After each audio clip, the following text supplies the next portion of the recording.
Hello guys, this is your friend Naruto Addict 2.0 and we are back with a new fanfic. Which is what if Naruto fall in love with Femme Kakashi after the Genin exam part 1. And if you enjoy this fanfic then please press the like button and subscribe to my channel for more fanfic like this. And now let's start the fanfic. Hiruzen and two other shinobi stood outside of Kushina's chakra barrier, waiting impatiently for it to go down. They wanted to stand by the Hokage and help defeat the tailed beast, but even the venerable Sandaime could not break through the barrier. Whatever Kushina and Minato were doing, they were doing it alone. Sandaime-sama, there must be something we can do. One of the shinobi flanking him, a fellow Sarutobi, said in frustration. Not even the Yondaime can take the Kyuubi alone. We have to do something. The other said, clenching his fist in anger. Sarutobi understood their feelings as he shared them. There was a certain point that a battle would reach where events were out of your control that would affect the outcome. That situation was one of those events and they would have to deal with the aftermath. He knew Minato and Kushina and because of that he was afraid they would do something rash. They watched as the Kyuubi growled and struggled in the chains that held it. It was as if any moment it could break loose, as the idea of a tailed beast being held down by simple steel was hard to fathom. The chains were not made of steel though, it was Kushina's chakra, the Jinchuriki that had held Kyuubi back for the past 2 decades, she would not falter now. It was not long before an amazing thing happened, the 9 tails shrunk in size. The third had never seen anything like it. Before, it had towered over the treetops with ease, only bits of red fur and tips of its ears peeked out from the surrounding forest. What is going on in there? Minato, Kushina, Sarutobi muttered, the night was already bad enough. You have a son now, don't do anything rash. Sir, the barrier. They observed the bright chakra barrier start to break down, receding. They could no longer sense Kyuubi, nor could they see it. Regardless, they approached with caution as they made their way through the small forest and into the clearing. What they saw there would stay with them the rest of their lives. There the 2 parents lay near their child, positioned in such a way the Sandaime knew they had shielded the newborn. The blood from their grievous wounds soaked the bed where Naruto lay. Despite the situation, the child could still smile through its tears. A seal that adorned the little blonde's stomach quickly told Hiruzen what he did not want to know, but needed to. So that was your plan, Minato. You really were thinking with your head. Behind him the 2 shinobi were still trying to wrap their heads around the situation. There was little time to waste if the Sandaime wanted to control the situation. Rito. He turned to look at the Junin he had known since the boy was in academy. With such a delicate situation, the only ones he could trust were those closest. Go get the medical corps, they need to attend to the Yondaime and his wife. Even in death, the 2 still deserved the best the village could offer. Yes, Sandaime-sama. As soon as he left, Hiruzen turned to the other Sarutobi. His brow was covered in sweat from the previous battle and stress of the night. The forehead protector that adorned his head covered his slick brown hair, trimmed short. At least a head taller than Hiruzen, he was a loyal family member that the old man could trust. Shin. The young man pulled himself from the tragic scenery and looked at the former Hokage, waiting for orders. Yes, Hiruzen-sama. If the truth escaped about Naruto then nothing good could come of it for the boy. We need to get Naruto out of here. Can I entrust that to you? They looked at the little boy who had stopped laughing and now, more appropriately, was crying. Most likely, he missed his parents' touch. Naruto. You mean this boy? Very few had been made privileged to Kushina's pregnancy, let alone the name chosen for the child. Yes. With Kyuubi sealed inside of him, he is the new Jinchuriki. Not only that but Minato's enemies might take this opportunity to harm him. We need to keep him safe and his identity secret. Shin said nothing but nodded. The situation was grave and, although he didn't understand the full gravity of it, he knew the innocent child did not deserve whatever fate had in store for him.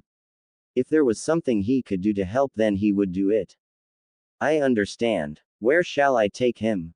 Hiruzen approached the altar and gathered Naruto up in the bedcloth. With no small amount of care, as if the child was made of glass, he gave him to Shin. Accepting him into his arms, the young Sarutobi waited for further orders. To my home. Once the crisis has been properly dealt with Asuma and I will return and take care of him. Please, watch over him until then. With my life, Hiruzen-sama. He leapt away with the bundle held close to his chest, leaving nothing but a shadow in his stead. Trusting that they would arrive safely, Hiruzen turned to look over the two fallen heroes. With a heavy heart he shifted them so that both lay on their backs. In that way he hoped they would be a bit more at ease. Despite himself, Sarutobi could not help but let loose a few tears as he gazed upon their faces. Even until the end, both of you. The two proud parents wore their smiles with pride. They died just as they had lived, together and happy. 000. Kanahagakure. Hiruzen's home. 000. Just as was ordered of him, Shin stood near the bedside where he had let Naruto lay. He waited for Hiruzen and his son to return home. Amazingly, the trip had been without incident and no one attempted to stop him. For that he was thankful. He would rather not have to do any more fighting that night. Too many of his friends had been lost, too much blood had been spilled in the streets for him to lift his kunai to another. Despite everything Shin knew about children, he could not understand the young Namikaze. When he should have been crying and thrashing in his sleep, Naruto remained quiet their entire trip. Indeed, the infant was smiling as he lay comfortably on the bed.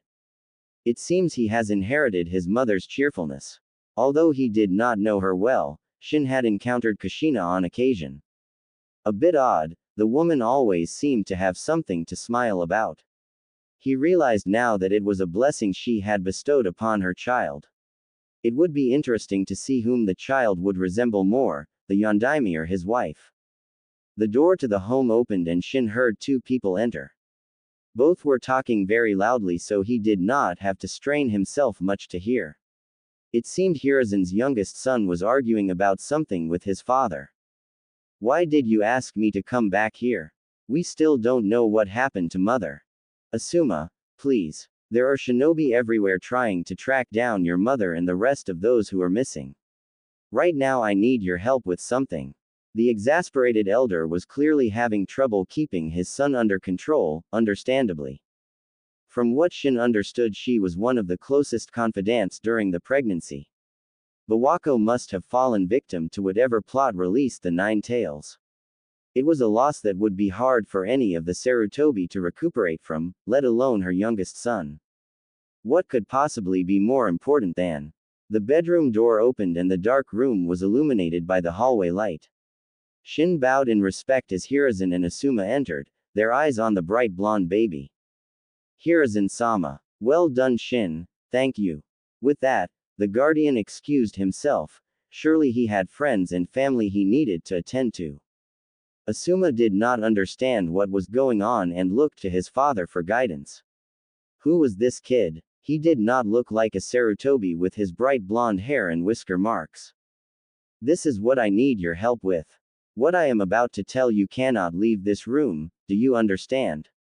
His son nodded slowly, dumbfounded by the situation. From now on, this child will be your younger brother. It will be up to you to teach him what it means to be a shinobi and to watch out for him. Hiruzen knew he was asking a lot from Asuma. His wife he was afraid was surely deceased and that kind of impact would hurt their family greatly. There was no doubt that their strength and loyalty would be tried as they juggled rebuilding the village and caring for Naruto. There was one thing that the seasoned shinobi knew though, and that was that they could not allow the Yondaime's sacrifice to be in vain. If there was any other way, Hiruzen knew that Minato would not have sealed the Kyuubi inside of Naruto. Whatever plan he came up with, it was their duty to make sure it was carried out to the end. To-san. I know I said that having a little brother would be nice but, this is the Yondaime's kid right? Shouldn't they be? Hiruzen looked at his son, his face told him why that sentence should not be finished. So that was the price Konoha had to pay in order to defeat the Nine Tails. This child was their legacy now, what kind of guy would he be if he refused? The older Sarutobi watched as his son's face hardened into what he knew was determination. He placed his hand on Asuma's shoulder and silently thanked him. We will talk more about this in the morning. For now, I want you to stay with Naruto while I organize the search efforts. With his father gone, Asuma was unsure of what to do. Alone with Naruto, his strength and earlier confidence was sapped. He knew next to nothing about babies, being the youngest of the Sarutobi. Holding back a sigh, the now older brother unzipped his flak vest as he made his way to Naruto. Gently, he sat next to his sleeping form in an effort not to wake him. Unsure of what to say, he just watched Naruto's little chest go up and down in tune to his breathing. Hey, little guy, he scratched his head, trying to alleviate the awkwardness. Guess I'm your big brother now. Not sure exactly what I have to do, but I promise I'll do my best. Naruto stirred and Asuma was unsure of what to do. When he did not cry, Asuma figured that maybe his voice was keeping him calm. True or not, it was incentive enough for him to continue. Maybe this is not the best time to introduce myself, but I'm Asuma Sarutobi. Nice to meet you, Odoto. As a joke, he held out his hand above Naruto, for him to shake. It worked as Naruto let loose a high-pitched giggle, breaking the tense atmosphere. The Chunin was thrown for a loop when Naruto reached up with his little hand and gripped one of his fingers, completing the shake. Always one to adapt to the situation, Asuma smiled and finished the shake by gently holding Naruto's hand in his own. You and I will get along just fine, I think. 000. A few weeks later. Hiruzen's home. 000. No Kurenai, wait up. Now is not the time for secrets, Asuma. The young Chunin raced to the front door of the Sarutobi residence.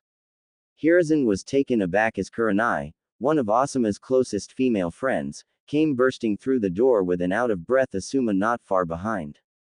Sorry too, San. The teen tried to catch his breath. But she was too fast. Kurenai was not known for her rebellious nature, at least to those who weren't her father, and she quickly bowed to the Hokage. She was not prone to such outbursts of energy as she generally preferred a calm, methodical approach to problems. But Asuma had been too frustrating and tight-lipped about whatever was happening at home, having to skip their lunches early, shopping for little kid clothes. Her intuition told her something was off. My apologies, Hokage-sama. But I would like to ask you a question. Hiruzen already had a sneaking suspicion of what it was, and he began to wonder if he could turn this in his favor.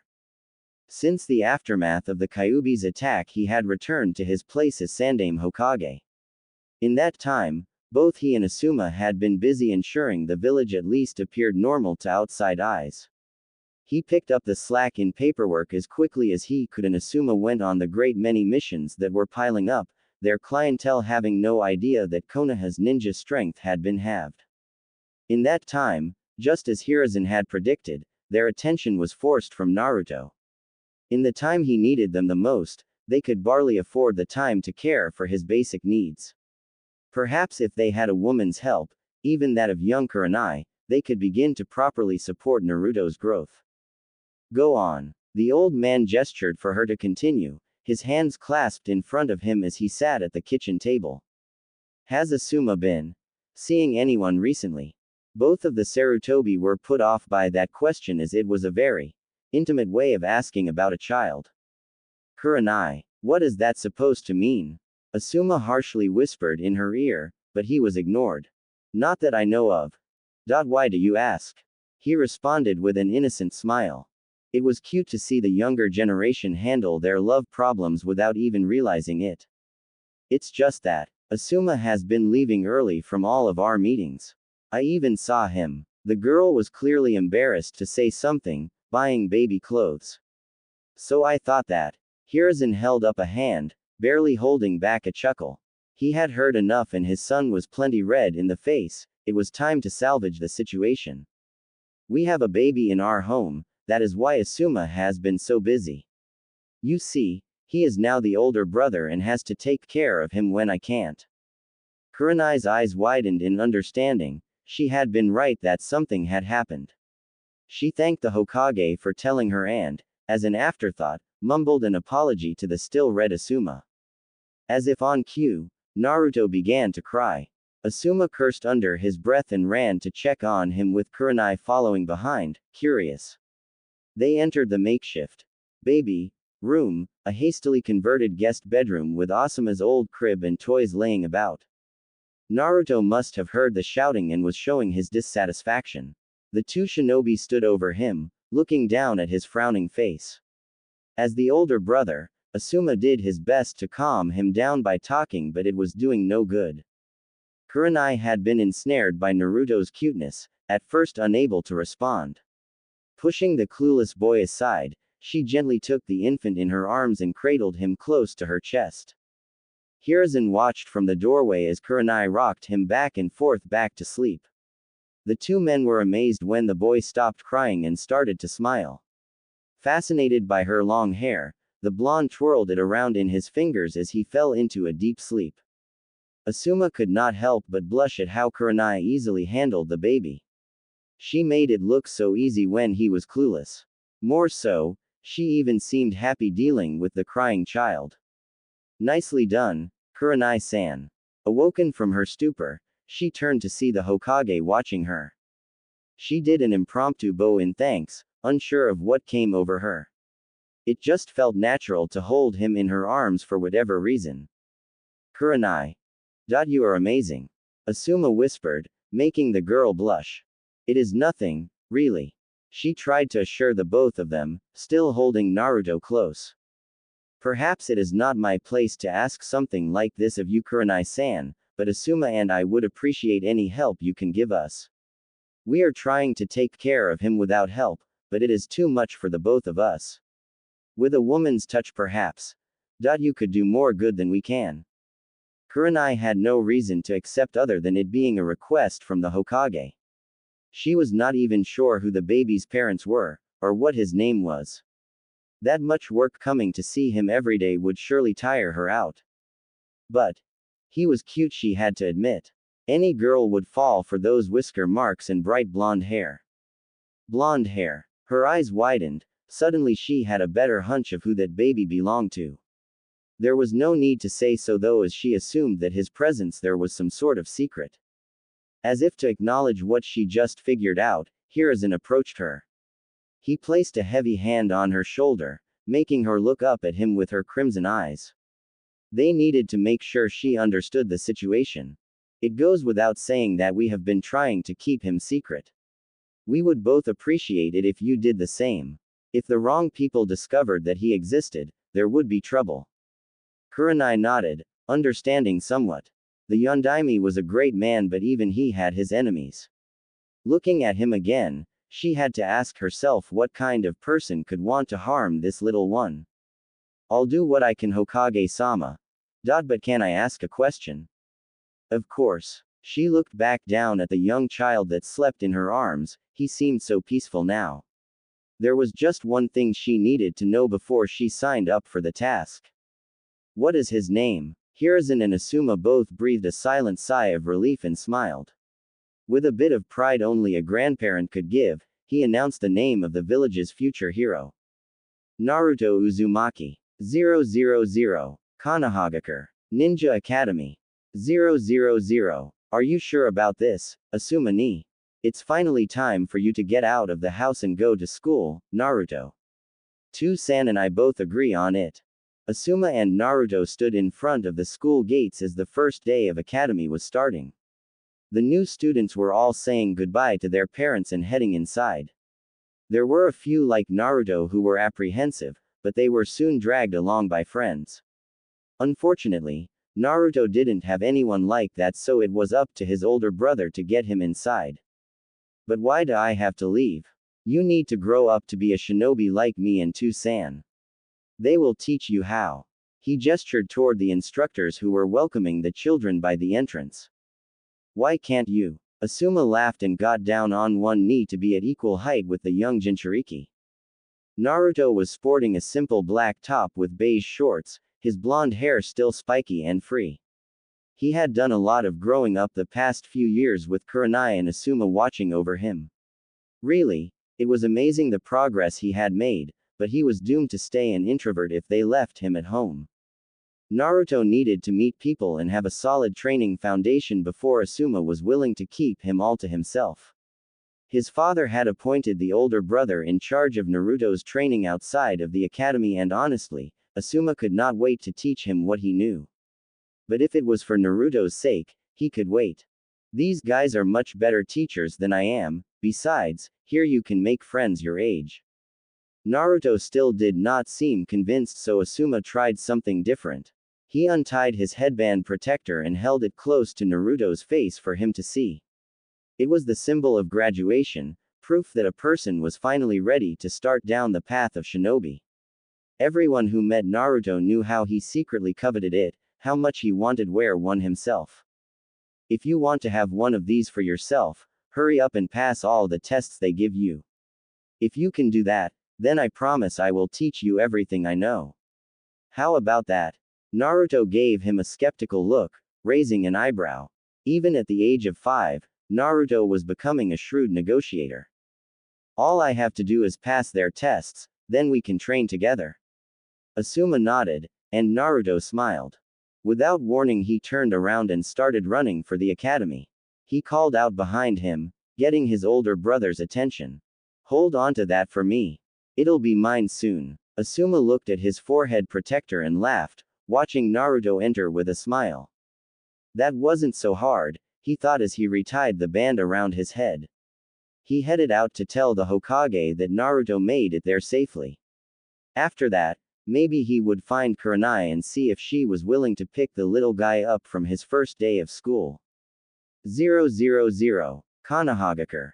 Hiruzen's home. 000. Naruto sat on the edge of his bed, shifting uncomfortably in response to the yelling happening outside. It had been like that for the past few weeks, even the most insignificant conversation could set them off. Throughout it all, the blonde had no idea what to do or say, so he just stayed in his room. Asuma and Hiruzen were in the middle of a shouting match over what to do about Bawako and her killers. Although they had known since shortly after Naruto's birth she had died during Kyuubi's attack, it was only until recently that information was found that implicated certain shinobi in the orchestrated attack. Hiruzen sought a cautious approach to the situation as the information was in no way reliable. Asuma, on the other hand, believed that they should follow it up aggressively. He wanted to get those bastards back for what they had done to his mother, to his village. This was the first time they had a major disagreement with each other, and it was tearing their family apart. How can you just sit there and let them get away with what they did? They are right there in front of us. This village can't afford to go on another witch hunt. Asuma, not after the Uchiha. Hiruzen referred to the blame placed on Uchiha for the Kyuubi attack, which had since been found to be false. That didn't stop the growing animosity between the Uchiha and the village, but that was a different argument entirely. His son wanted to divert resources from something he truly believed to be nothing more than a wild goose chase. What if it is true? Are you willing to let my mother's murderers go free? Asuma was enraged that the village was forsaking his family just to keep up the illusion of peace. Bawako was my wife and I love her dearly. But I will not waste lives just to discover the truth behind a rumor. Your mother wouldn't want that. Naruto began to cry as the yelling got louder and the argument grew. A cold draft fell over the room as the window was opened and a slender figure entered. She had gotten used to making quiet entrances since those terrible arguments began.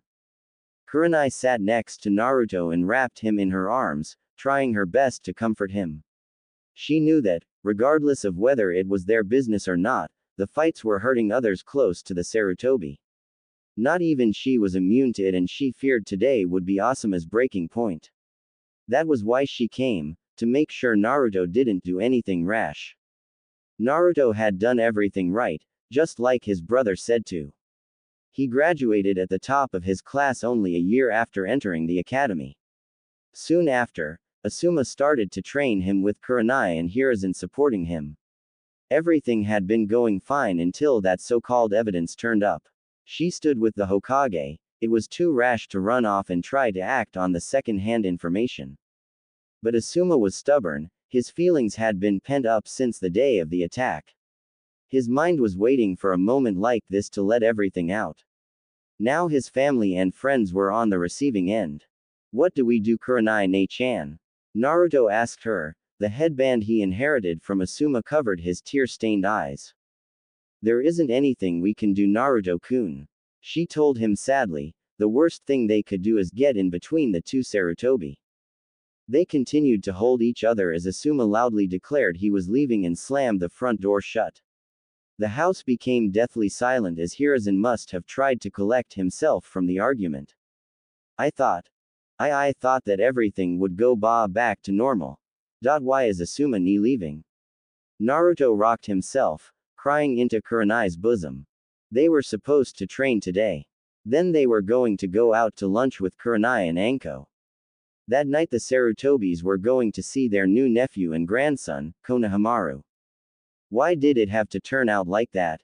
Kurenai was at a loss for words, still trying to come to grips with the situation herself. As tears came to her eyes, she could only hold onto Naruto tighter. Their relationship had grown incredibly close the past few years since he became a genin.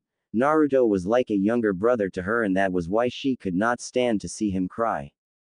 I'm sorry, Naruto-kun. I don't know either. It hurt her to be at such a loss for words, but even she couldn't fathom why Asuma was willing to leave everything behind just for some vendetta.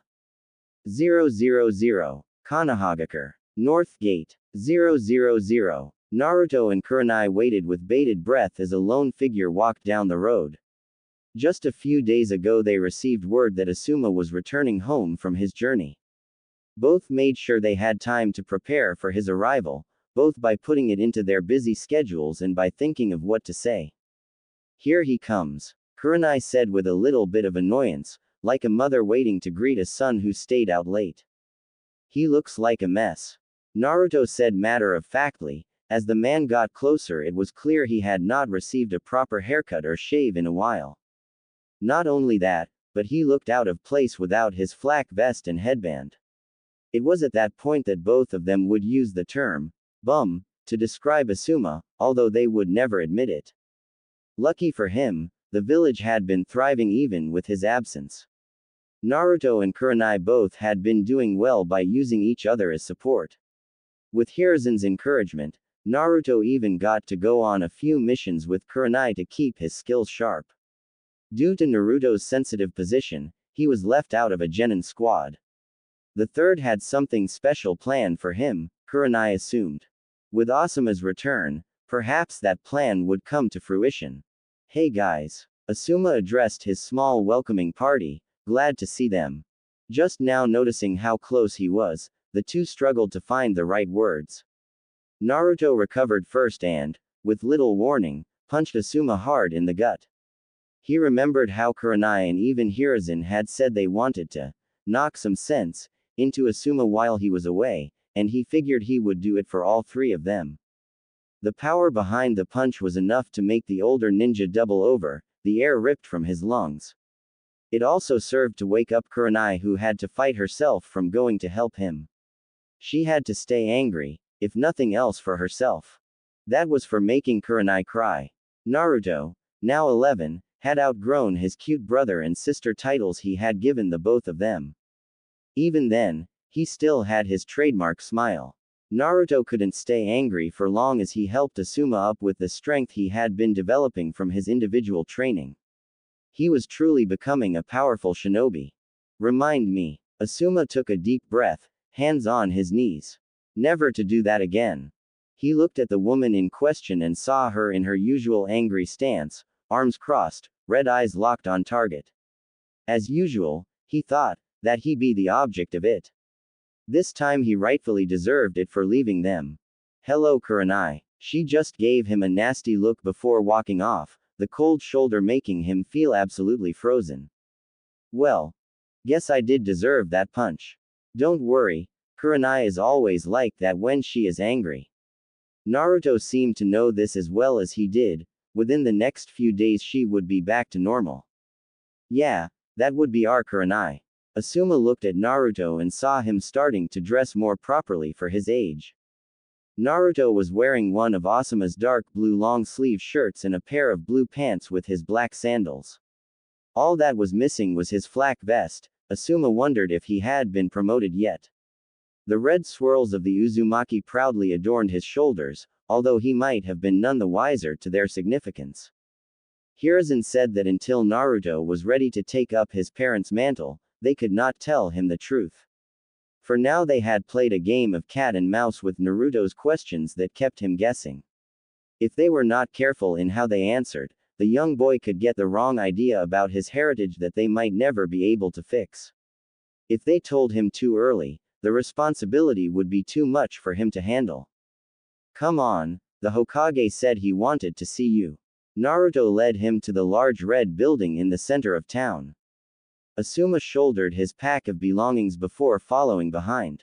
Although he hadn't been gone for more than a few years, the village felt so different. Maybe the trip gave him a new appreciation for the tranquil effect it seemed to have on him.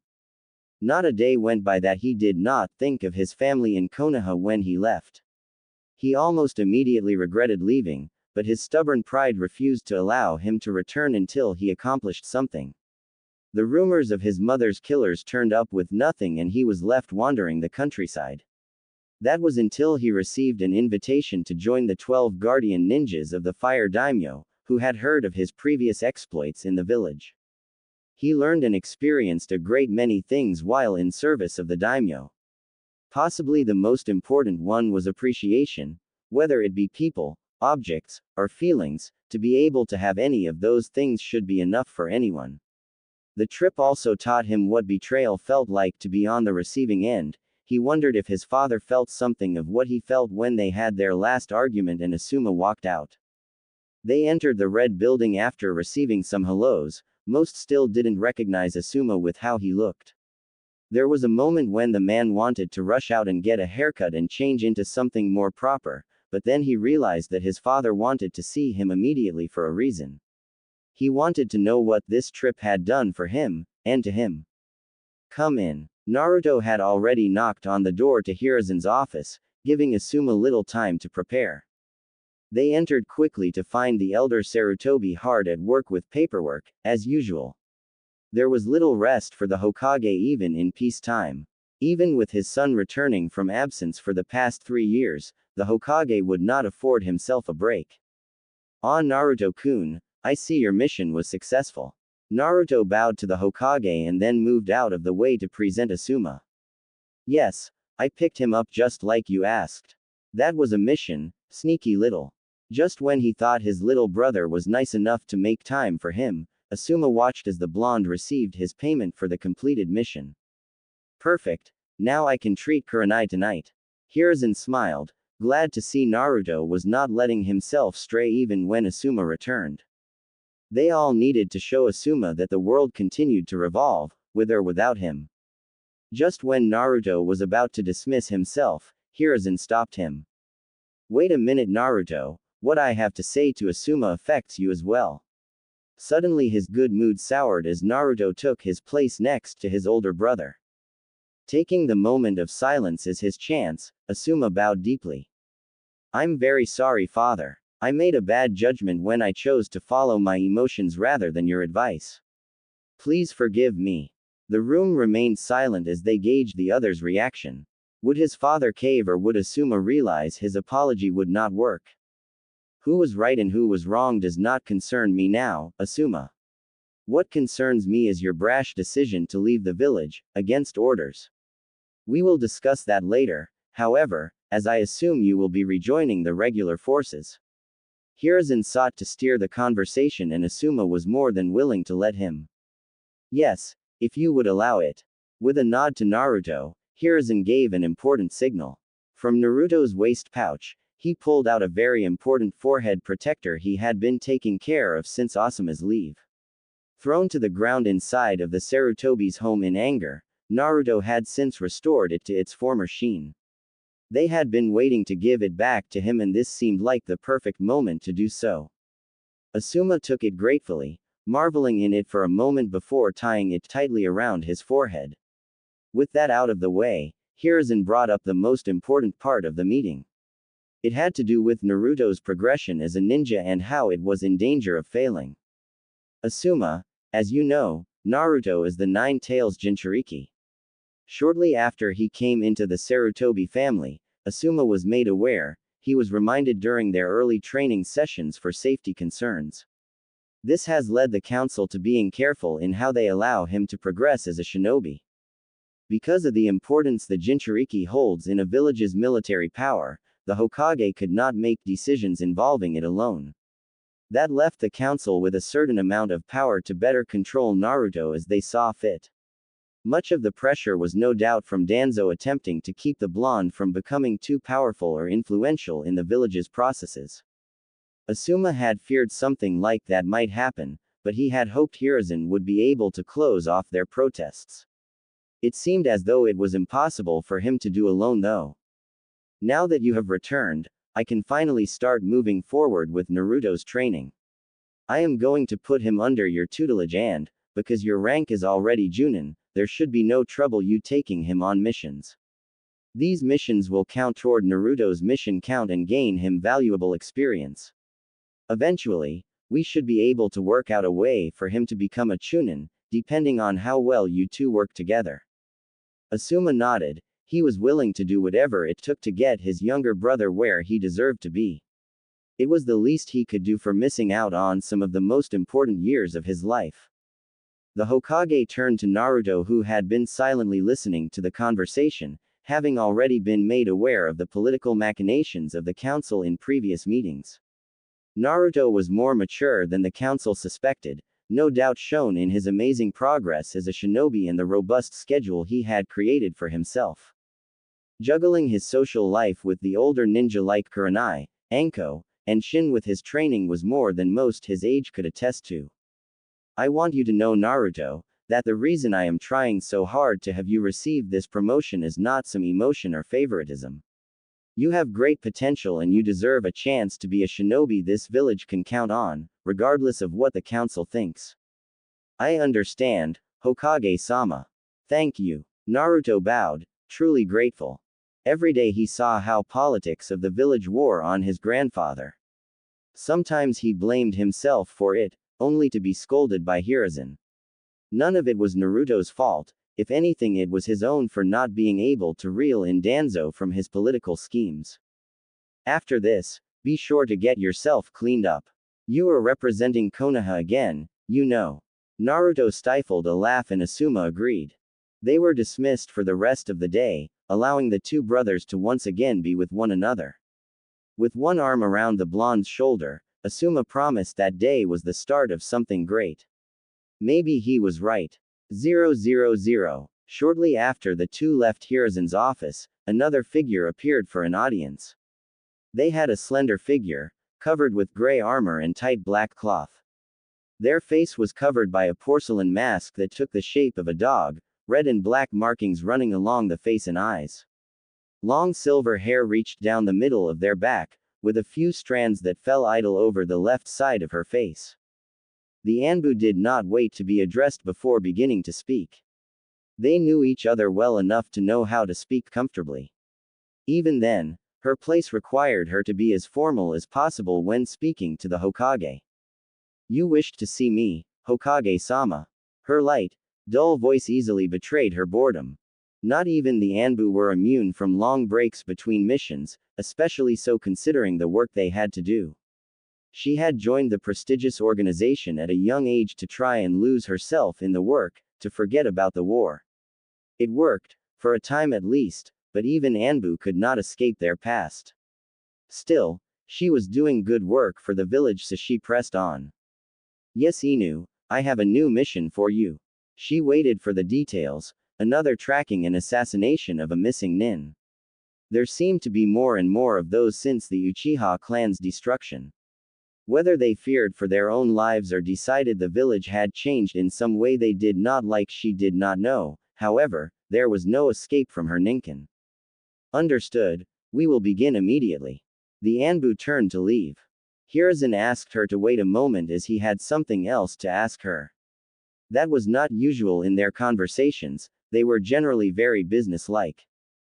Inu, remove your mask. With a bit of hesitation, she complied. With the animal mask off, her soft and well-defined face was on rare display. It was one of the few times she did not have her face mask up as she had just finished eating and was not expecting to have to show her face. A long scar ran down her closed left eye where the Sharingan was implanted, but it had stopped bothering her a long time ago. Her soft, pink lips remained in an unamused frown and her right eye likewise stayed half closed. Even if she was totally revealed, her cool demeanor still remained. Kakashi. He finally used her real name, something she rarely heard during her time in the ANBU. Have you given any thought to retiring from the ANBU? That was an odd question that the Sandame had not asked her before.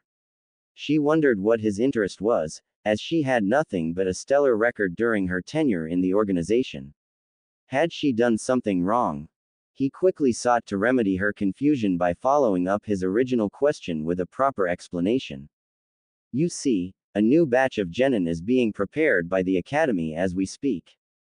I can't, Hokage-sama. Hiruzen sighed. He was afraid she would respond like that. It seemed she was still not ready to face the responsibility of handling Genin of her own. Until she handled that familiar sense of failure she garnered during the war with the loss of her teammates, Kakashi would continue to feel the Anbu were her only safe haven. In truth, taking on a squad of Genin would probably be her best therapy. Very well, Kakashi, I won't push you. Return to your duties.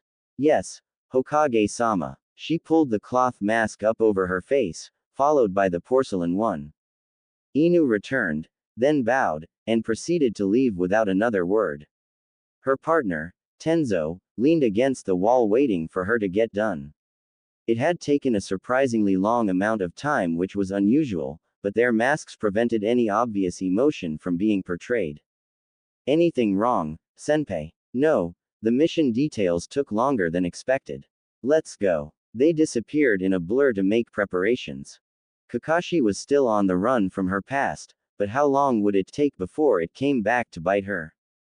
000. Yuki no Kuni. Kazahana Castle. 000. Kakashi made her way through the long, lavish hallways of the Kazahana family estate. She had been summoned by the daimyo, Saozutsu Kazahana.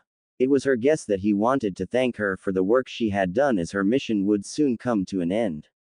As a military advisor from Konoha, it had been Kakashi's duty the past year or so to train the Yuki ninja in an effort to strengthen relations between the two villages. They had been surprisingly receptive, adapting traditional methodology to modern shinobi techniques that only a major village like Konoha could have experience in. Another mission that would go off without a hitch, it would seem. Because of the sensitive nature of the mission as well as the pacifistic nature of the objectives, she was sent alone. Though she thought little of it during her mission briefing, in the event of an attack she would be at a disadvantage. She had already examined the shinobi of Yuki and was thoroughly unimpressed. Even with her training they received, she knew that none of them would be a considerable threat to her. That was why in that past year while she had been staying in Kazahana Castle, she had allowed a fraction of her guard to fall. She would sorely reprimand herself for this later in life. Kakashi passed a few maids making their way to Koyuki Kazahana's room, the heir to the throne. They did not interact much, but the silver-haired shinobi had answered a few of her questions about Konoha. She seemed amazed to hear about the seasons of spring and summer, where trees had green leaves growing from them. Shortly after she entered into the throne room through a large set of wooden doors that required two men to open. Inside lay the throne room where, on the other side of the room and up a flight of stairs, lay a platform where the throne sat with Saozutsu occupying it. The Anbu walked forward until she was at the steps where she bowed in respect. The man adjusted his glasses and smiled, happy to see her.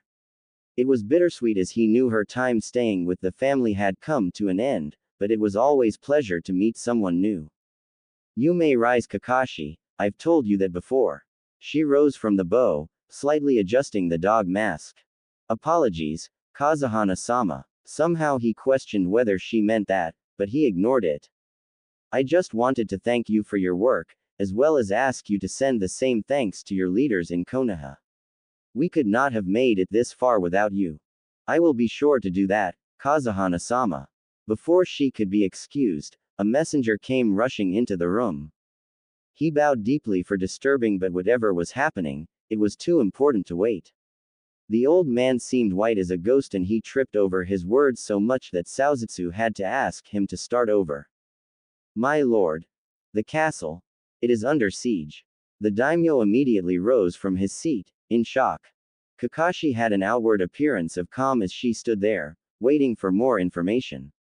Inside she was not entirely too concerned. What worried her the most is that she never picked up on the intent of whoever dared to attack the castle. Her enhanced hearing allowed her to listen to samurai and staff run through the halls, preparing to meet the threat. What? Who dares to? Behind them, the door slammed open and the body of a samurai came launching toward them. Kakashi angled her head out of the way as the body sailed past, making a wet crunch against the stairs. 3 ninja entered the room, all equipped with the experimental chakra armor Kakashi had the privilege to try out for herself.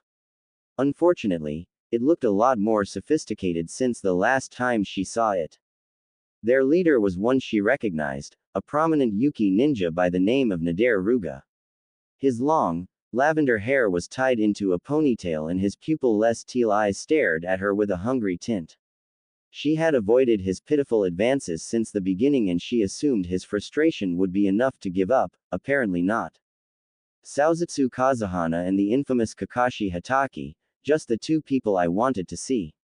He said in an arrogant tone, as if he already had control of the situation. Saozutsu knew the shinobi and already had a sneaking suspicion of where his loyalties lied. His concern was elsewhere, for his daughter. Kakashi, please get my daughter out of the castle. The daimyo pleaded as Kakashi got into a fighting stance, knees bent and hand on her tanto sword. I will handle these intruders, Kazuhana-sama. Please escape while I do. Underneath her mask, Kakashi released the Sharingan. The 2 shinobi on Nadare's flanks, a woman with pink hair and a large man with dark pupils, launched forward in an attempt to kill the daimyo. Kakashi launched forward in a blur, faster than any of them could see. Her image reappeared behind both of them in midair, her sword had already swung. Both the enemy shinobi saw cuts over their chest and fell to the ground, clutching themselves in pain. Nadare revealed his own kunai and met Kakashi in close combat. Inches from each other as their blades met and sparked, the disgusting man mocked her by sniffing her hair. Ah, what a wonderful scent you have, Kakashi. She overpowered his defense and prepared to slice through his armor, but an attack on her flank forced her to turn. Mizore had launched his metal arm at her, hitting her right in the face. It sent her flying back and into the stone wall, punishment for letting her guard down. Her dog mask shattered, revealing her red Sharingan eye tracking the 3 enemy shinobi, her mind already working on a counter. A cornered animal is the most dangerous, be careful. Ruga said as they approached to finish her off. The Kakashi in the wall exploded in a cloud of smoke, revealing it to be a trick. A series of smoke bombs dropped onto the ground from the ceiling, preventing them from seeing. In quick succession, Kakashi used pinpoint taijutsu strikes to bypass the chakra armor of Nadare's comrades and knock them unconscious. Before she could reach Nadare, the fire spread to their part of the building and more Yuki shinobi appeared. Kakashi knew there were too many even for her to handle easily. She leapt over Nadare's head, launching her leg back down where she slammed the back of her foot against his head. While he was dazed, she landed and sliced her way through the ninja guarding the entrance. Remembering Koyuki, she ran in the direction of her room. On her way she passed many bodies of servants she had learned the names of over the past year. She hoped Saozutsu was able to escape, but as the blood and fire followed her, that hope shrunk. With the sound of enemy ninja close behind, Kakashi slammed through the door that led to the princess's room. She stood there, alone in front of a vanity mirror. As Kakashi went to grab her, the man-made fire spread to the door and started to envelop the room, frightening the poor girl who saw the reflection in the mirror. The shouts behind Kakashi grew louder as she whisked the girl into her arms, the sword on her back preventing a piggyback. Hang on tight and close your eyes. Kakashi shifted her onto one arm and reached into her waist pouch for shuriken. There they are, get them. Nadare's voice came from the door, but it was too late. Kakashi dashed forward toward a large window, throwing a few shuriken to weaken the glass. With a less than graceful crash through the makeshift exit, the two girls were outside and running for their lives across the castle rooftop. Fire was everywhere, forcing the Anbu to watch her step. Screams and sounds of battle echoed all around, but she pressed on with her precious cargo. Once they escaped the compound, Kakashi used the shadows to avoid the Yuki patrols. They were catching any who tried to escape, generally executing them on the spot. With a bit of work, she was able to find a dog sled often used for travel in the region and placed Koyuki onto the back. She held up a gloved finger to her masked lips, signifying the girl stay quiet. Not waiting for a response, Kakashi covered her the best she could with a beige tarp generally used to hold down cargo. As soon as she got the dogs awaken up, she began to use the reins to control them. Oi! Who's over there?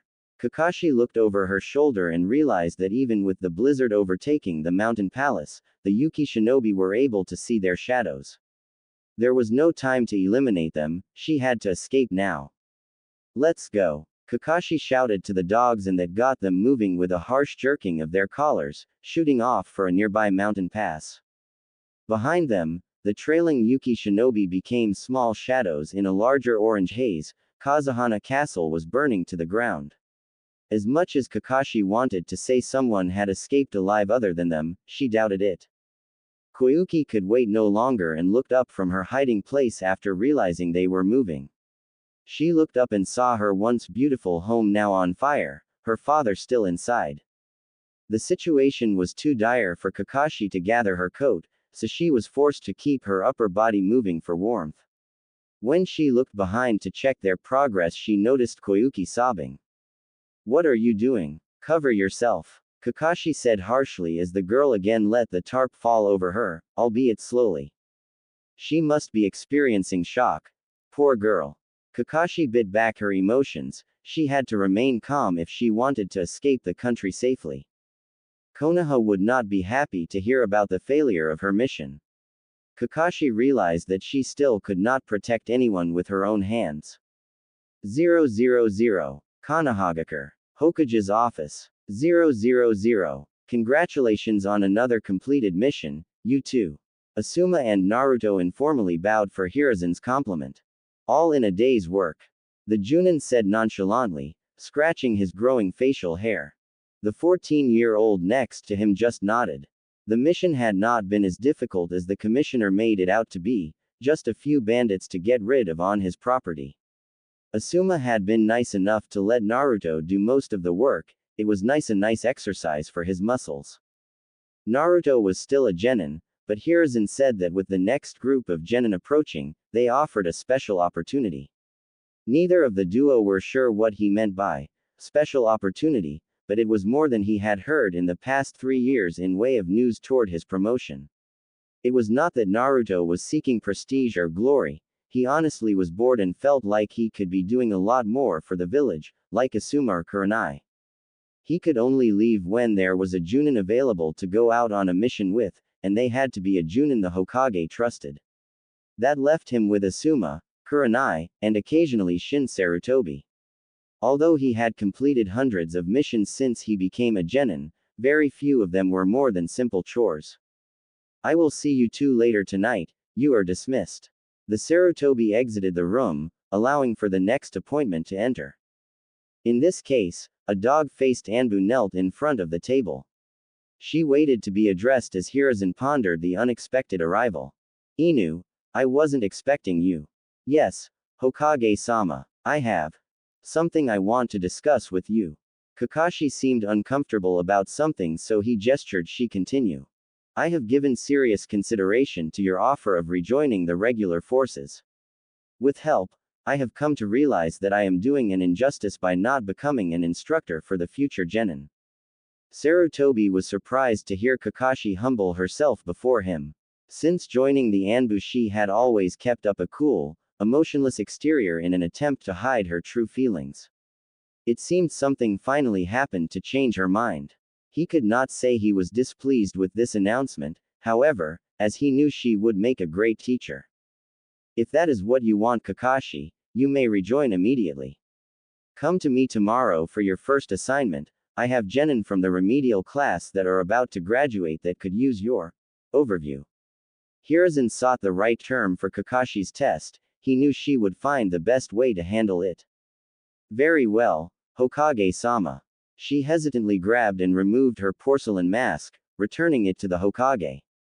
In its place, she retied her headband over her left eye. Relatively unobstructed, her long silver bangs fell lazily to her left side, partially covering the protector. Thank you. She bowed and then disappeared in a blur. Hiruzen waited a moment and then nodded to himself. He made the right decision after all. The answer he wanted was in her change of tone. Kakashi was already changing back to her old self, emotions she forced herself to hide resurfacing with the mask being taken away. 000. Konohagakure. Training grounds. 000. Naruto slammed his fist into the training dummy, shattering its frail straw form. That was the fourth one he had destroyed and he had only started to sweat. The night training was something he had begun recently. In addition to the rest, it mainly served as a stress reliever. Regardless of how supportive his family was, being stuck as a genin for 7 years was frustrating. He knew he had to be patient, that his situation was delicate, as a Jinchuriki, but it still bothered him. How much longer would he have to wait until he could finally show his potential? Naruto stood there for a moment, collecting himself. He still wore a similar uniform to when he was younger, the standard Konoha outfit sans the vest. Since then he had added a pair of fingerless gloves that he felt comfortable in while training. Right when he was going to call it a night and return home, there was a flash of red in a nearby training ground that caught his attention. Was someone using Kaden? He was decidedly curious and went in search of the person using the adjacent grounds. Fire release had always interested him since Hiruzen told him stories of the Sarutobi and their impressive use of the element. Thinking he could learn a thing or two, Naruto didn't think of much else other than observing the jutsu in action. When he arrived it was a bit hard to make out the person, but he realized it was a woman relatively quickly because of her slender figure. With the moonlight aiding him, Naruto watched her stand on the water and do a few simple taijutsu stances to stretch. She wore the standard Konohagakure uniform, but her shirt and pants clung tightly to her figure rather than the normal, loose attire. On her hands she too wore fingerless gloves, but they had metal plates on the back. At a certain point along her sandals, bandaged adorned them and covered most of her lower leg. What stood out the most was her long, silver hair that seemed to capture all the light. It seemed to shine on its own. Naruto had never seen anything like it before. Needless to say, Naruto was a bit smitten. He watched her for a time from the forest, not sure who she was or what was on her mind. No, he was content just to watch, ensnared by her graceful movements and deadly strikes. So much was he preoccupied that when he realized how much time had passed, he stumbled to head home. As her observer left in a hurry, Kakashi turned to see if she could catch a glimpse. Other than a bit of his blonde hair, Naruto Uzumaki had eluded her. She had noticed him watching her from the start but didn't see any harm with it. In fact, she found it somewhat flattering someone took interest in her training, even if it was just a genin. Hopefully he learned something other than how to stalk a woman, she thought as a joke. Perhaps I'll have the challenge of teaching him one day. Kakashi wondered for a moment before returning to her training. She needed to be ready to meet the genin tomorrow. There wouldn't be any mercy thanks to her refreshing training experience that night. A group of thugs traveled along one of the many dirt roads that connected the land of Fire's cities and villages. They were a disgusting lot. Dirt caked their faces and dried blood covered their ripped garments. Some of them were Nuke Nin, runaway ninja that had forsaken, or been forsaken, by their home village. Not even they had a shred of honor left, choosing to use their techniques for greed rather than for the greater good. They had just recently come from raiding a nearby town for foodstuffs, their packs now full. A few of the townspeople put up a fight, but the blood made it clear what the outcome was. It seemed that they had been making an enemy out of the surrounding region and were planning to leave soon to avoid the authorities. Unfortunately for them, it was too late to escape. The sun beat down harshly on the band of renegades, no trees were around to cover them. All around were rolling hills and grassland, save for the bandits, whom only served as a mark of shame. The place was beautiful. They passed by a thicket of berry bushes on their route. Having heard that the local cuisine was made with the berries as a main part of the recipe, a couple of them decided to pick a few for the road ahead. The main group paid them no heed and continued on the way. That disregard for their surroundings and fellow bandits would be their downfall, as none of them noticed the two get roughly dragged into the bushes. Two shadows leapt from the leafy cover in pursuit of the main group as blood began to seep onto the main road. Only one of the Nuke Nin were able to pick up on anything before the ambush began, but by then it was too late. When the vanguard of their little caravan passed a certain marker, the explosive tags that were hidden in the dirt exploded, killing at least 3 and sending the rest of them flying back. They were slow to recover from the blast, too slow. Picking on the weak had made them weak. One of the shadows landed amidst the group and swung his arms wide. Blood went flying as the chakra-enhanced blade cut through those in range and scattered the others who were too afraid to fight. The supposed leader, a shaggy man whose bald head was covered in scars and his arm adorned with a crossed-out Suna Hittite, tried to organize a defense and pulled together those who remained. Before they could get far, the second shadow made their presence known. They were not as flashy as their partner, however, and chose to keep a certain distance. The attack was no less deadly. Futon. Swirin Repu. A dozen kunai were let loose from what felt like all directions, each seemed to have its own target. The leader was able to escape the attack only to see the blade turn in direction and follow him. Having never seen such a technique, he panicked and put all his efforts in dodging the lethal blade. What this caused him to miss was the first shadow, now revealing themselves to be a Konoha shinobi, finishing off the rest of his men. How could something like this happen? The ex-Suna shinobi again rolled out of the way, but the kunai was close behind. Looks like your luck has run out, pal. Before he could even turn around, the bandit was impaled by a blade of wind. Asuma watched as the final enemy slumped to the ground, having fallen to his flying swallow taijutsu. The kunai that had been targeting the leader fell harmlessly to the ground as Naruto's technique ended. The blonde revealed himself from a nearby depression in the ground where he had stayed hidden. Even with his distance, Naruto had scored 4 hits with his technique and had successfully distracted the leader. Not bad, Naruto. I was expecting more though. I win again. Asuma bragged about his victory even though they both achieved roughly the same amount of kills. Naruto dusted himself off from lying low in the grass. His blue pants would have stained if he remained any longer. Not one to be so concerned about simple numbers, the whiskered Genin shrugged.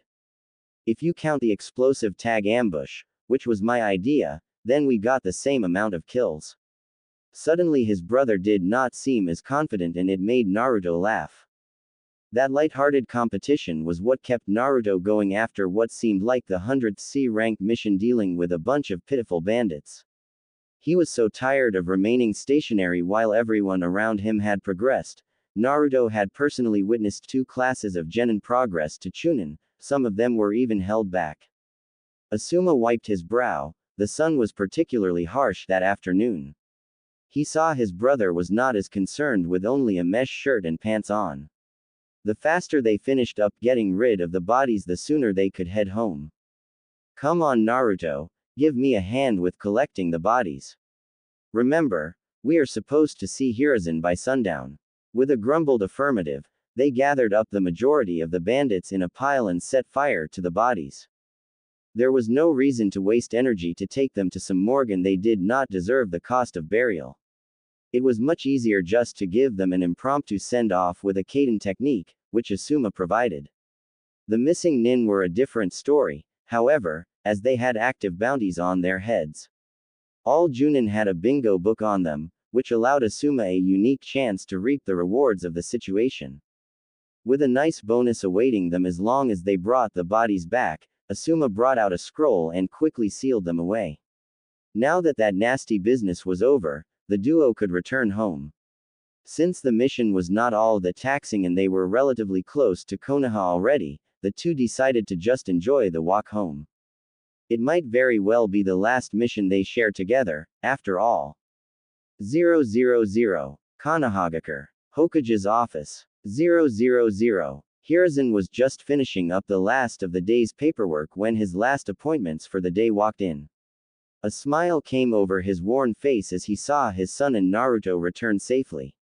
When they requested to be given one more mission together, he was unsure of which one to give them, and felt a bit uneasy when Naruto picked another combat-oriented C rank. It seemed that the trip together made whatever the risk was worth it, as neither had lost their smile they set out with. Asuma, Naruto, I hope things went well. The Junin nodded and placed a scroll on the Hokage's desk for his safekeeping. Curious, he waited for a proper explanation as he examined the seal placed on the beige fabric. We eliminated the bandit party as asked without any complications.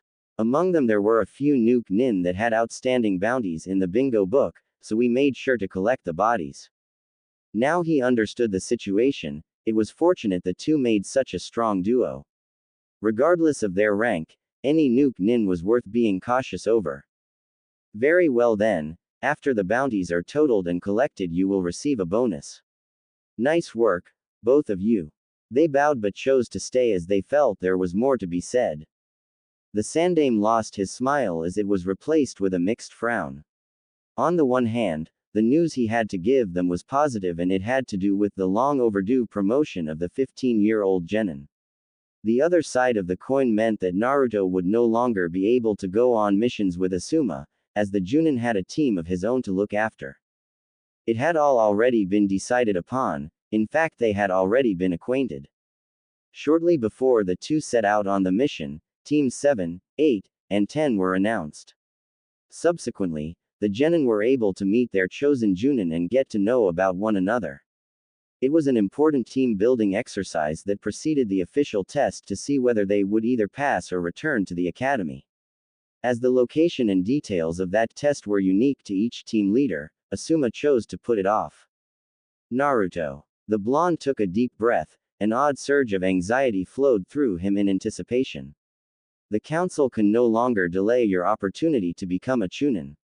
Very soon, you will be put through a unique test that very few Genin have ever been put through to see if you are Chunin material.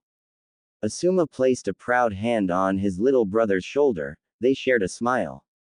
All the times he had been delayed seemed to slip out of Naruto's mind as he took in that moment. Now in most cases you would go through the Chunin exams to receive an opportunity for review. However, your case is unique in the fact that you have waited so long and have displayed many Chunin-like qualities already. You need something more immediate, more direct to test your potential. That was not what either of them had been expecting as they thought with the close-at-hand Chunin exams he would be participating. Naruto was happy he would not have to wait much longer, but all the preparation and study he did around the exams seemed to be wasted now. He hoped whatever the challenge was, it was something he already knew how to do. Hiruzen said it was direct, maybe it would be another mission. You will receive more details tomorrow when the council and I present you with the test, but suffice it to say that it will be in mission format. There will also be a team that will go with you, a Junin along with 3 Genin. Hokage-sama, you don't mean. Hiruzen knew where Asuma's train of thought was going, but he was wrong if he thought it would be his team. No, for something so delicate as this situation he needed a finer touch. No Asuma, I don't mean your team 10. That gave the younger man a short pause before another name came to mind, but it too was wrong. Kurenai. No, Asuma. That left only one clear option and to be honest, Asuma was not that surprised. The fact alone he chose her meant how important this must have been. Kakashi. He muttered, receiving a nod from Hiruzen. The silver-haired Junin had already passed her team of Genin a few days prior. It was reason enough to be interested, considering it was her first team she passed. That alone told the Sandame there was something special in the latest group, but he also had reason to believe that Kakashi and Naruto had already met. With luck, they would fit together well and perhaps form a better relationship after the mission. They would have to if Hiruzen's plan was to continue to work. Naruto for his part had still not identified the silver-haired Junin he had watched train around a year ago. Out of embarrassment he refused to ask Asuma or Kurenai if they knew who she was. Having to explain how he came to meet Kakashi would have been awkward enough. That was why he was unable to see the significance in her name, although it was enough for him to know that he would not be working with Asuma or Kurenai on the mission. So, when should I report to the mission center? Naruto asked, hoping to move the conversation along. Noon. The council and I should be ready by then and your team should also be there. Be sure to bring your equipment with you, there is no telling whether you will have enough time to return home and get it. Naruto nodded and then bowed, excusing himself. He wanted the rest of the night to mentally and physically prepare himself for what could be the most important mission he would participate in to date. It did make him a bit nervous, the thought of being with a team, as he was so used to working only with Asuma, but he knew that it was better to learn now than later. Whoever this Kakashi was, he hoped they were strong. The two Sarutobi watched him leave before they continued the conversation, which made Asuma privy to what would be expected of the Genin. It was risky and dangerous, but with Kakashi there helping him, maybe Naruto could pull through with his life and a new rank. As the older brother, it was time to put his faith in Naruto's abilities. 000. Konohagakure. Mission Assignment Desk. 000. Kakashi was not happy with the arrangement she had been given. Shortly after she passed her first Genin team, which by all means was cause for celebration, she was told that she was requested for a new mission. Unable to refuse a request from the Hokage, she was put in charge of this so-called Chunin aptitude test the council had devised for some special Genin. Not only that, but she would not be made privy to the mission's details until the Genin arrived, who was already running later than she was. Hiruzen waited at his seat in the mission center with Koharu and Homura at his flanks. They impatiently waited with Kakashi's Team 7 for Naruto to arrive. The Genin would never be late for something as important as his promotion without good reason, at least that was what the Sarutobi hoped. A loud banging on wood signaled that the Jinchuriki was running down the hall, allowing the Hokage to breathe a sigh of relief. The door slid open to reveal a huffing blonde boy, at least a head taller than the other three Genin present. It seemed Asuma had been with him until recently as he brought the pungent scent of smoke with him. My apologies, Hokage-sama. Asuma-sensei had an important message for me to relay that I had to attend to. Don't worry Naruto, now that you are here we will begin right away. Kakashi was still gaping in surprise that the Genin she was to be testing was Naruto Uzumaki, the Nine-Tails Jinchuriki. She always knew he was a special case when it came to village politics, but the Hokage never made any inclination to her that he was planning something so bold. Although they had seen each other on occasion it was merely a passing glance, the two had yet to directly converse, she supposed that that would change today. Her team took in their fellow Genin's appearance and were shocked to see how big he was in comparison to them. Just as they would expect from an older shinobi, he was tall and had a well-defined body they could see through his mesh t-shirt and open black jacket. Like their sensei he had fingerless gloves and a pair of blue pants, although they were considerably more loose. Bandages adorned his lower legs where the black sandals met pant leg, completing his outfit. What struck them the most was his appearance. Blonde hair and sun-kissed skin was not exactly common. If it wasn't for his Hittite, his bangs would surely cover his eyes. That wasn't mentioning his unique marks on his face, although the Inuzuka had something similar.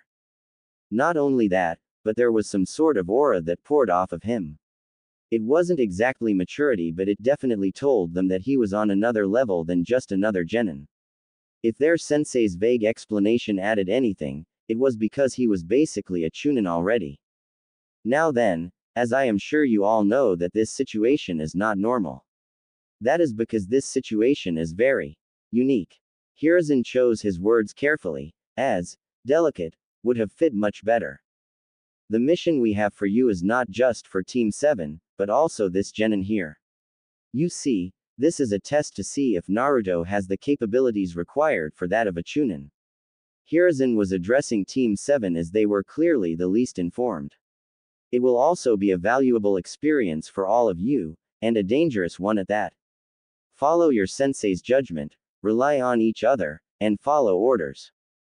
Each one of them nodded, still confused about the situation at large. Naruto couldn't blame them, even he did not fully understand what was going on. As far as he could tell, this situation was highly unusual.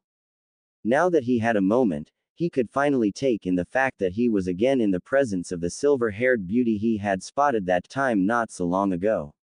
Her name was Kakashi, an oddly fitting name he thought as he took in her appearance. When he realized she was looking at him as well, Naruto quickly looked away and focused on the Hokage. Now then, for the mission itself. The Sandaime revealed a mission scroll and quickly undid the seal.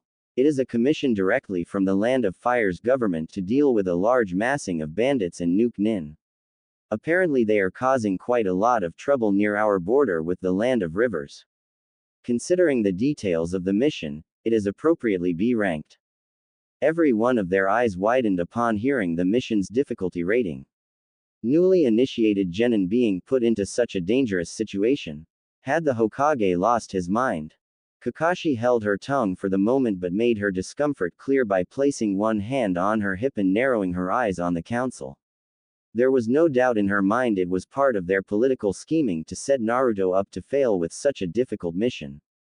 Team 7, take this time to introduce yourselves to your new partner. Naruto, you as well. Finally, it was time to meet the team he would be working with. None of them looked particularly spectacular, but Naruto had noticed that one had the Uchiha symbol on his back.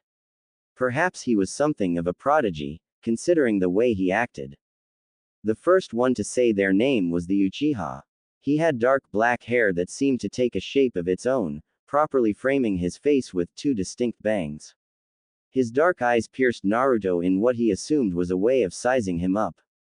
A blue collar high top and white shorts made up his simple outfit. I'm Sasuke Uchiha. That was simple. I guess he is a man of few words. The pink-haired girl was next and she bowed slightly in respect. She wore a red dress with shorts underneath which did not seem all that appropriate for a ninja. In fact, she seemed particularly cheerful and oblivious to the world around her. She had been watching the Uchiha during the entire meeting. Her fair skin must have been something to be proud of though as he had heard Kurenai complain about the new Genin and their perfect complexions. I'm Sakura Haruno. A pleasure, Naruto-san. The last one seemed the most normal, if that were an appropriate term to use. He had simple head of brown hair that was cropped short, it seemed to complement his tanned skin. There was a charming, even mischievous tint to his brown eyes as they too scanned Naruto for weakness. His outfit was more utilitarian than the rest, a light green jacket with pockets and long, dark pants that gave him plenty of room to carry supplies and move comfortably. The name is Arata Sato, nice to meet ya. His lax tone got him a hit over the head from Sakura who told him to respect his superiors. Naruto smiled, he had gone into his shinobi life as a loner. He had no expectations when it came to a team, so he supposed this match-up was better than nothing. Even if the Genin did not exist, Kakashi alone was enough to pique his interest. My name is Naruto Uzumaki, I hope we get along well. With introductions out of the way, Hiruzen took control of the conversation.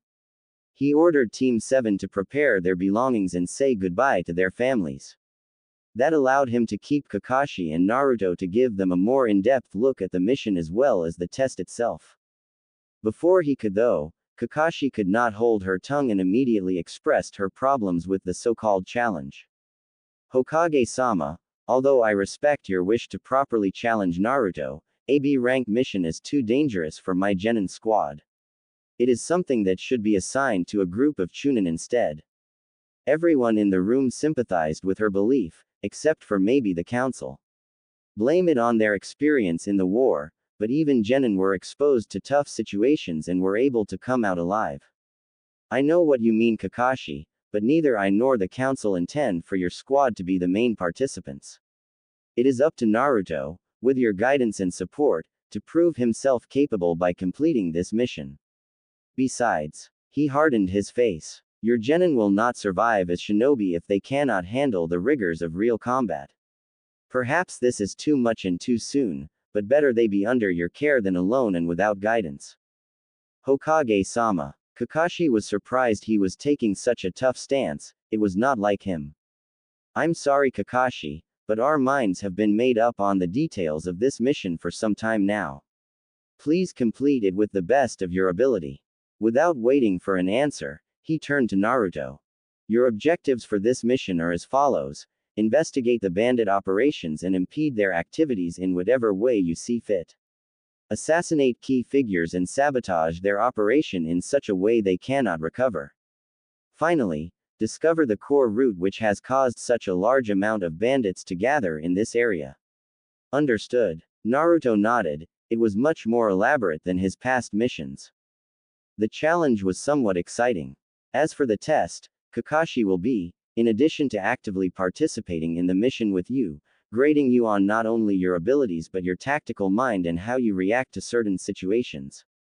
At any time she has the right to fail you and pull you from the mission, in which you will return to Konoha without any chance of promotion. This is to ensure that, should you somehow become a danger to the well-being of her and her team, she has the ability to send you back. That made Naruto a bit nervous, but he was confident that he would still succeed. His training and the missions he undertook before that point were all leading up to this final encounter. Understood, Hokage-sama. Kakashi. She had been quiet during the briefing, no doubt trying to figure out how she could get Team 7 out of their predicament. Seeing none, she settled for pressing forward with obvious distaste. Understood, Hokage-sama. The same words as Naruto, but with a harsh undertone. Very well then, Naruto, you are dismissed. He bowed to the Hokage and turned to Kakashi, waiting for orders. Meet at the west gate after making your preparations, we will leave as soon as possible. With that, Naruto left the four shinobi alone to discuss even more about the test that went far beyond just a simple B rank. The council had more than just Naruto at stake in what they were trying to gain, after all. 000. Outskirts of Konohagakure. 000. Naruto leapt through the trees with Kakashi's Team 7, the Genin taking the lead. Since there was no civilian to attend to, the shinobi were free to move at full speed. It seemed that the faster they got there the better it would be, as they had yet to take a break. He would not have any problems keeping up, but there was some concern the others would not do so well. Sweat covered Sakura's brow and Arata lagged behind. Was this their first time outside the village? Sakura, are you alright? Naruto made it so that he was close to her now, timing their jumps together. The poor girl looked at him as if she would fall any minute.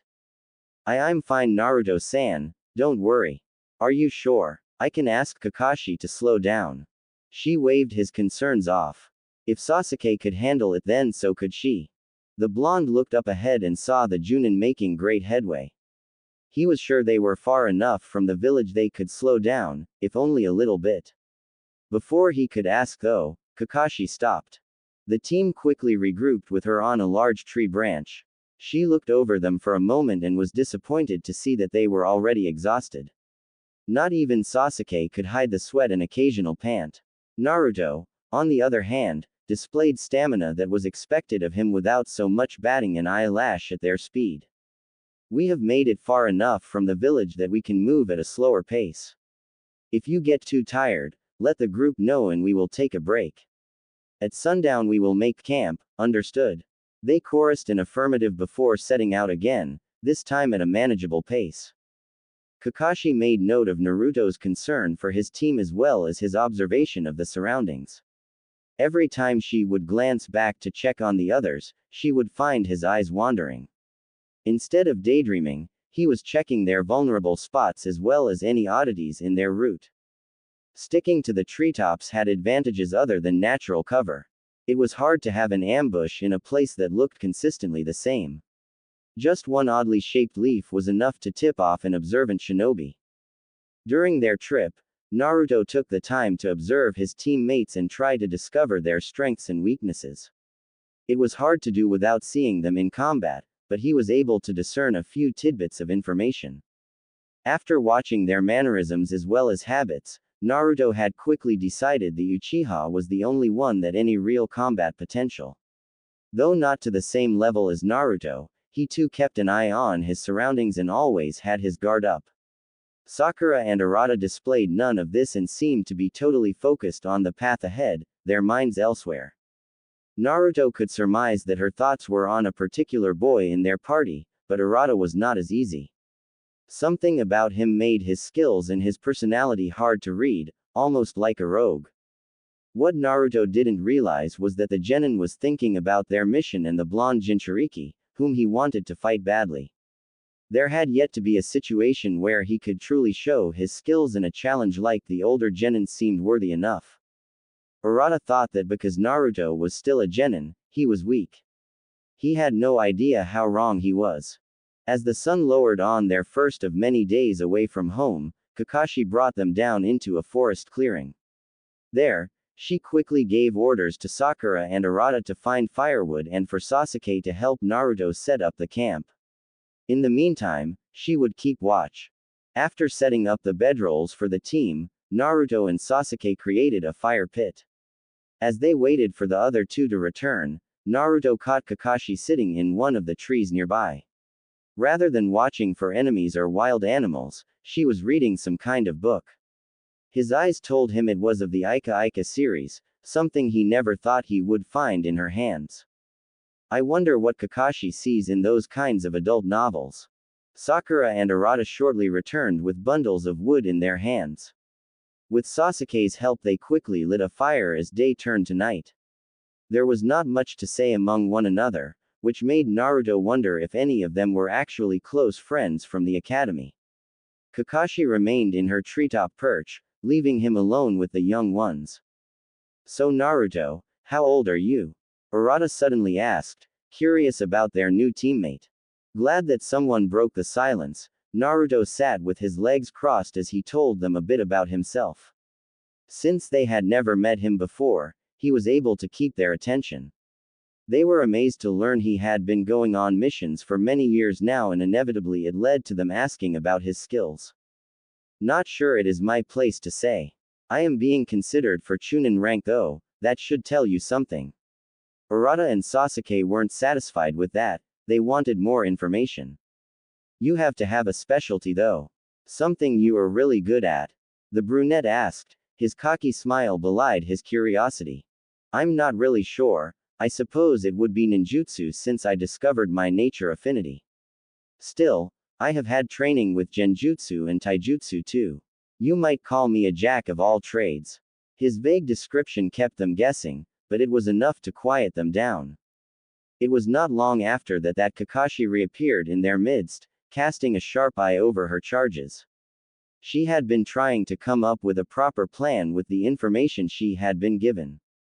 The stakes of their mission were high, even without Naruto's promotion on the line. If she had to, she was willing to fail him just for the sake of the team returning safely. Her hope was that something like that would be unnecessary, but it never hurt to have a contingency. It is time to get some rest. Who wants to take first watch? As if he had been waiting the entire night for it, Naruto stood up and volunteered. I'll do it. Arata raised his hand and volunteered to take the next one. With that done, the Junin promptly retired while leaving Naruto in charge. The blonde ran up a tree, demonstrating his chakra control to the others, to find a proper place to stand guard. That left the three genin left around the fire with nothing to do, as none of them were particularly tired. Their conversation continued, it was too much for them to think of another subject. So what do you think about this mission, Sasuke? Arata asked his fellow, only to receive a grunt. Not what I was expecting, but I appreciate the challenge. Sakura looked at her crush and frowned, he seemed to forget the point of them being there. Sasuke-kun, this is a test for Naruto-san. I don't think we are supposed to do very much. She feigned sadness, but in reality she was glad to stay out of the fight. To think they would be going up against real opponents so soon after academy, it was more than a little scary. She could not believe that her two teammates were as calm as they were. Could they really handle a nuke nin on their own? From what the Hokage said, Their mission would not be involving just simple bandits. The Uchiha looked at Sakura and glared. He was annoyed she was so content to sit back when it was finally a chance for them to shine. Why was he stuck with such a coward? Urata was not much better, but there was something about him that put Sasuke off. It was like he was hiding something, his real strength. Maybe this mission will be my opportunity to see what is so special about him. Urata was looking at Naruto, wondering what was so special about him that he got to be a Chunin candidate. Even if he was older and had more experience, he was still a genin like them. That told him that there was something holding the blonde back, whether it be skill or something else. That was why he wanted to fight Naruto, to learn more about him. I'm going to go talk to him. The boy said out loud before jumping up into the trees, leaving those two alone. Before Sakura even had a chance to revel in the moment, Sasuke rolled over in his bedroll and promptly fell asleep. Left alone, the pink-haired girl had no choice but to sleep as well. Before Urata even made it onto the same branch, Naruto was already watching him come up. He was clearly taking the watch more seriously than their sensei. What's the matter? Naruto asked plainly, not welcoming the interruption. I wanted to talk to you. You seemed uncomfortable during the team meeting, so I figured you volunteered to get away. What is the problem? Naruto was surprised Urata picked up on his discomfort. He was trying to hide it for the sake of the mission. At first he tried to play it off as nothing, to test the boy's observation.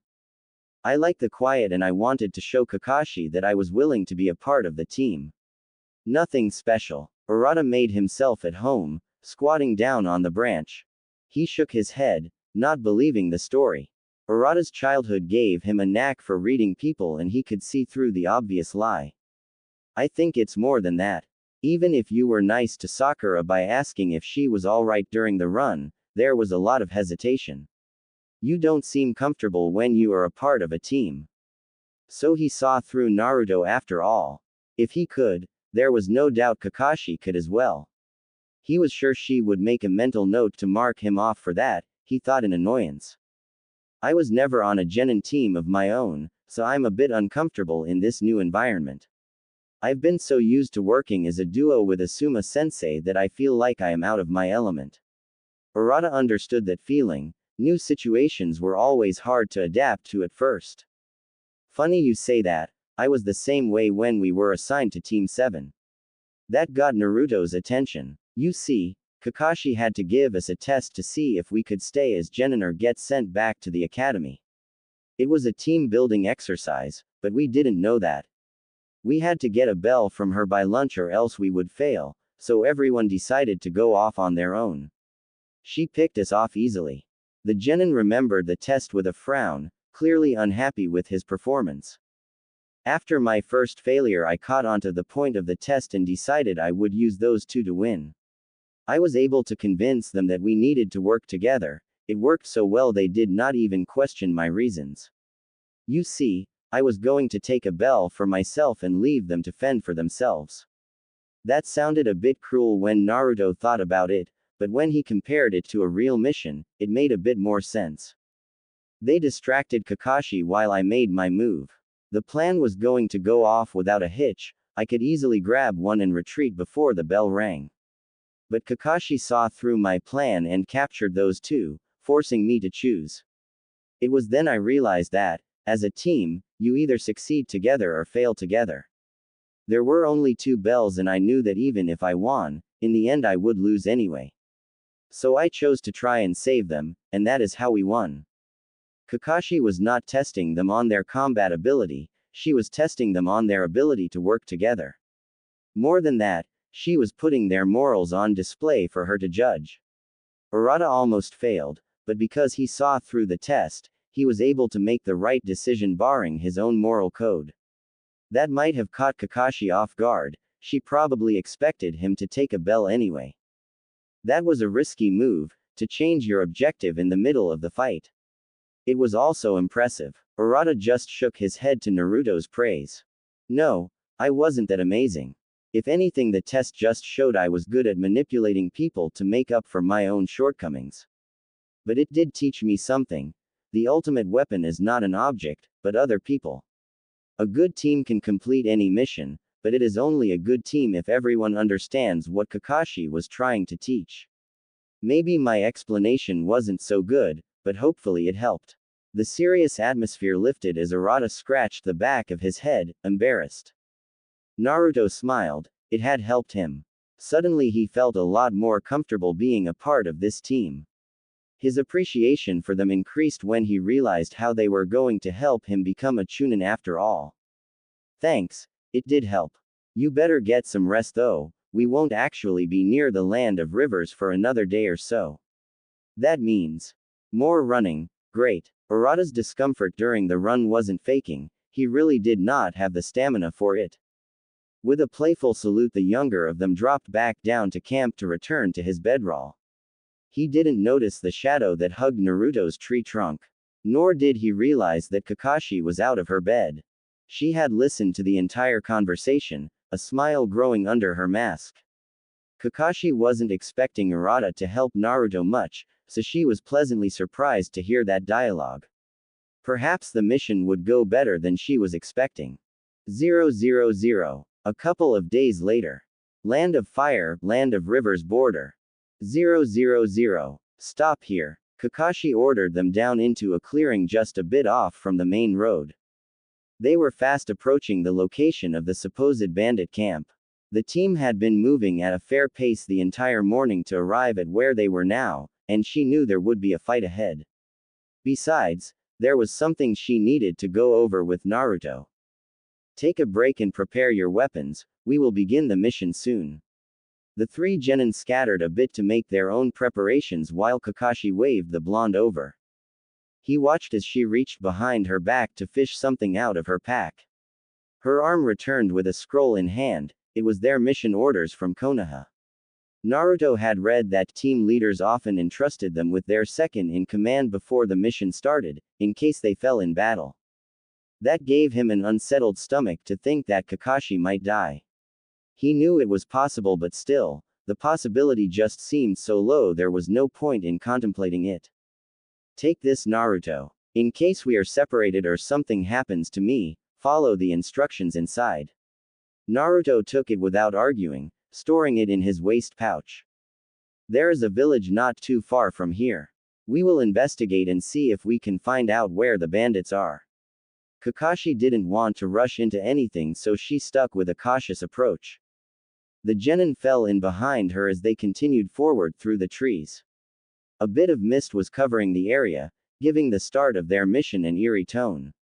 Not long after leaving their rest spot, they came across a small village nestled into the surrounding forest.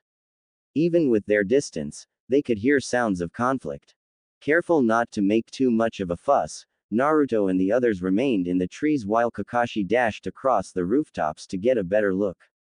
She quickly returned to them with news that a small group of bandits were in town causing trouble.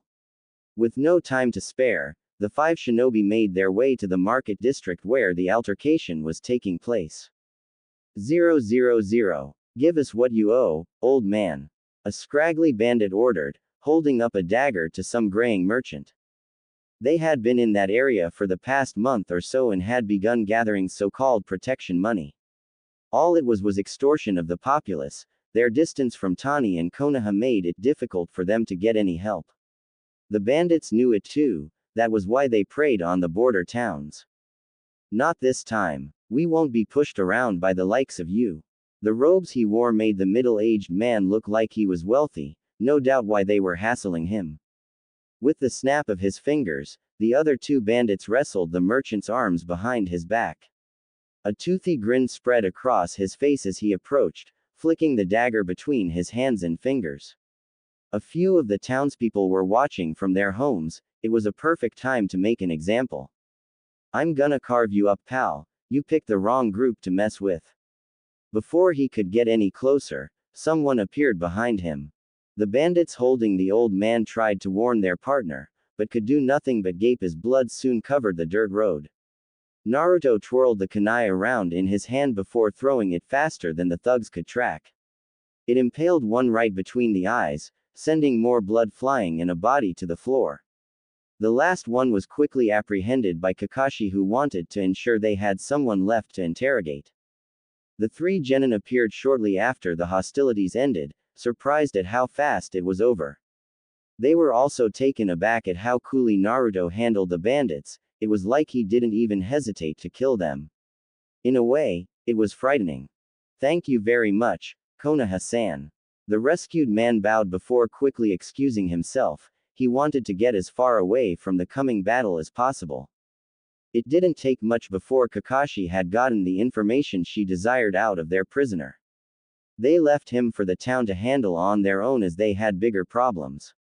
Apparently the band of renegades was led by a man named Noroi, a man that did not hail from a village but knew ninjutsu of some kind.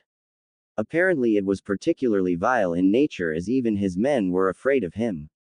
The group of shinobi set out for the border where the camp was. A river with forest on either side signified the border between fire and river, with the bandit camp being inside of the other country. It was something that should have been handled by Tani shinobi, but apparently they were not aware of the gravity of the situation. There was also the possibility they were involved, or were too weak to properly handle whoever Noroi and his men were. Either way, it was up to Kakashi and Naruto to figure out how best to complete their mission. Without any information on Noroi's group or his abilities, they would remain in the dark. That was why they were having to do something so bold as direct reconnaissance. It won't be long now, keep your eyes open for enemies. Kakashi warned as they ran through the forest floor, the tree branches too high to access. Naruto was uncomfortable and it showed in his posture. The entire mission had been off since they made it to town. The people did not cooperate with their questions, the lowly thug captured without anything to keep him from talking, and now they were out in the open. He knew Kakashi wouldn't purposely leave them vulnerable, but if they kept going like that then they would be discovered. Any smart leader would have some sort of sentry, and Naruto could already see the river. If he could see that, then surely the bandits could see them. The tense atmosphere was palpable enough to cut with a knife. When Kakashi suddenly held up a fist to stop, he knew that it was already too late. That was when he sensed something on the team's flank and began going through hand signs. Futon. Datapa. A gust of wind launched from Naruto's palms, deflecting the projectiles that threatened the genin in the rear. Kakashi's attention turned to above them as at least a dozen of their enemies fell upon them from the trees, waiting in ambush. Among them was a bald man with a dark overcoat on. It somewhat reminded her of a doctor's lab coat but twisted. Just like they said, Kakashi and her brats have arrived. Get him, boys, take the leader alive. The rest don't matter. Kakashi readied a weapon as did the rest of them. Naruto prepared two kunai while the rest readied one in their hands. Sakura's body visibly shook with fear, and Sasuke's legs almost buckled. Team 7, Triangle Formation. Naruto, look after them while I handle the leader. The three genin got back to back while Naruto stayed nearby, even though he wanted so badly to charge into battle with Kakashi. He knew they would not stand a chance without him nearby and so he remained. Most of the bandits came after Naruto, leaving Kakashi for Noroi to fight. When they were just a few feet away from Naruto, he disappeared into a blur. Before the bandits even knew what was happening, he had already torn through their ranks with his weapons. Blood and bodies fell as the rest recovered, attacking Naruto with their blades, axes, and sickles. Using his speed to his advantage, the blonde kept them back and was able to outmaneuver them. While he distracted them, Urata came up with the idea to become long-range support. He stayed in formation but began to throw kunai and shuriken into the bandit group. What surprised them the most was that the weapons seemed to have a mind of their own, similar to Naruto's wind technique. How does a genin like him know how to do something like that? Naruto didn't understand it either as the bandits were forced to scatter. He didn't even go through any hand signs or focus any chakra. Urata made it look easy. Another group came at them from a different direction, forcing Naruto's attention elsewhere. To make room in his hands he put away the two kunai before going through more hand signs. Urata, throw more shuriken. Naruto ordered, surprising the boy. He, along with the help of Sakura, threw a handful of projectiles at the incoming bandits. Using a technique he had learned from the third, Naruto exponentially increased their numbers. Shuriken Kage Bunshin no Jutsu. The flurry of metal became a barrage of steel as the weapons impacted, slaughtering the attackers. There was little time to rest as even more came out of the forest from hiding places. They seemed to have been waiting for a long time. Naruto clashed blades with the nearest one and realized that if they stayed for much longer, the Genin would be overwhelmed. Already their triangle formation was scattered as each one fought for the